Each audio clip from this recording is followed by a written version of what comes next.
Magandang araw! Ako po si Teacher Reyson at ngayong araw i-discuss natin ang tungkol sa GSIS Touch application. So, ano ba ang GSIS Touch application? So, ang i-discuss natin sa araw na ito ay paano ba ito i-download, paano mag-register, at ano ba ang kahalagahan nitong GSIS Mobile Touch na ito.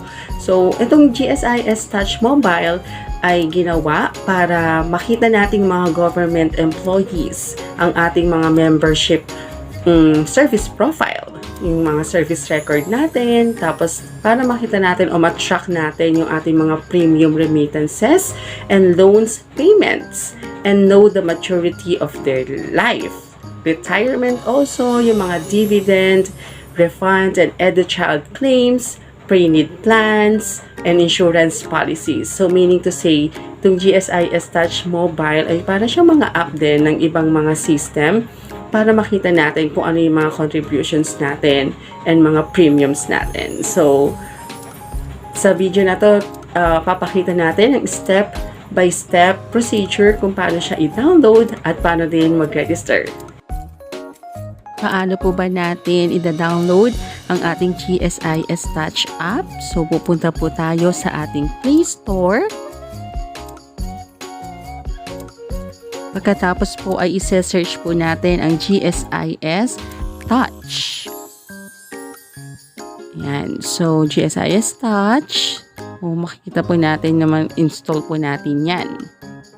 Hintayin lang po nating ma-download yung GSIS app and then click po natin yung open.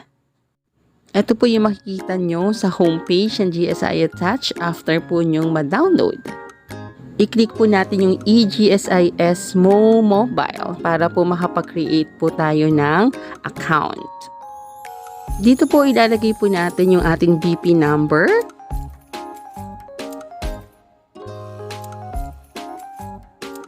At ilalagay din po natin ang ating birth date.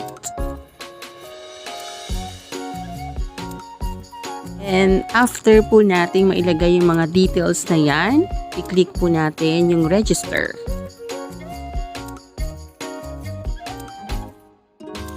Then, idadirect po tayo dito sa terms and conditions. So, yan, babasahin po natin yan, yung mga terms and conditions na yan.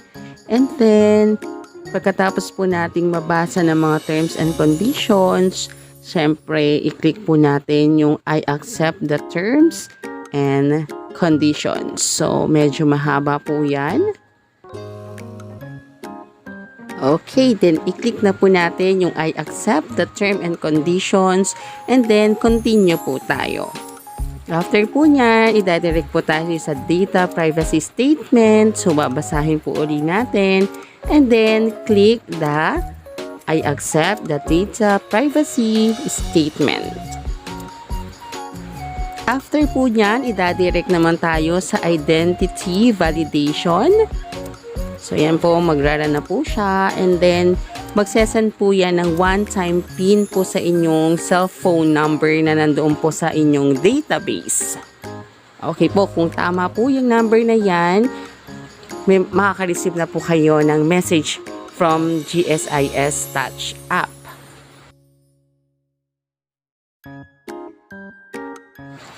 Would you like to proceed po? Yes po natin. And then, yan po, OTP confirmation po. Meron po tayong 5 minutes para makareceive po ng OTP number or PIN na galing po sa GSIS app. So, yan po, dumating na po yung ating OTP. And then, kung ano po yung 6 na digits na po na yan po yung ilalagay po natin dito to confirm. Then, after po nating ma-input yung ating OTP, pupunta po tayo dyan sa may message po na, "Hey there, Reyson, welcome to eGSIS Mo Mobile." So, ngayon po mag-create po tayo ng mobile account. So, yung red po na makikita nyo dyan, yan yung po yung mga ilalagay ninyo. So, kailangan po natin siyang sundin para po maging green po siya. Pag naging green na po siya, ibig sabihin na comply nyo na po lahat yung mga kailangan doon sa requirements para dun sa inyong mga username. And then, yung nickname is optional. So, kayong bahala kung gusto nyo yung lagyan. And then, of course, your password. So, kailangan natin maglagay ng password. So, yung password din, meron din siyang mga identificators na kailangan nating sundin para i-accept siya ng system. So, yan. So, mag-iisip tayo ng mga madadaling password na madaling maisip at hindi madaling makalimutan para hindi tayo mahirapan sa pag-login. Okay? Ayan. So, dapat makikita nyo na yung password nyo is match and then i-check nyo kung lahat naka-green na lahat para alam natin kung nakapag-require na nakapag-comply na tayo dun sa ating requirements for the system. And then after that, pwede nyo isulat yung mga username nyo tsaka yung password para hindi nyo siya makakalimutan talaga. Diba? Kasi mahirap naman mag-reset ng mga username and password. And then after that, create account. Then makikita nyo yung message na success, user successfully registered. You may now log in. Ito na yung makikita nyo after yung username nyo. And then yung password, lagay natin. Ayan. Then, after nating malagay, so yan, maglalagay siya ng message na yan, the biometric login. Pwede nyo siyang yes para mas madali.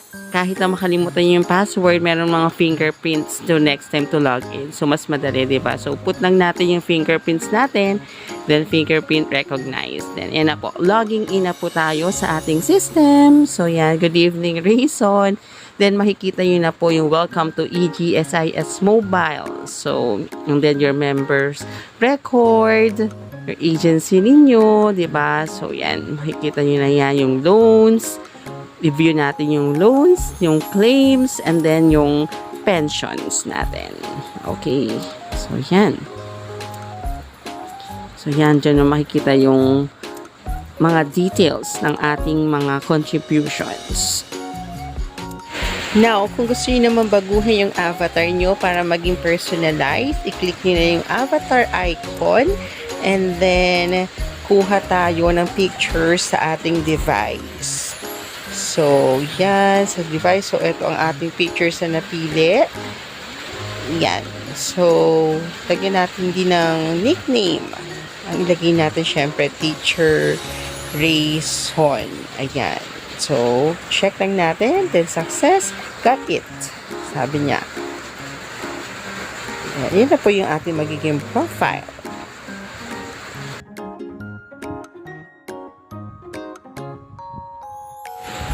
Thank you po for watching. Sana po ay nakatulong ang video na ito para sa inyo.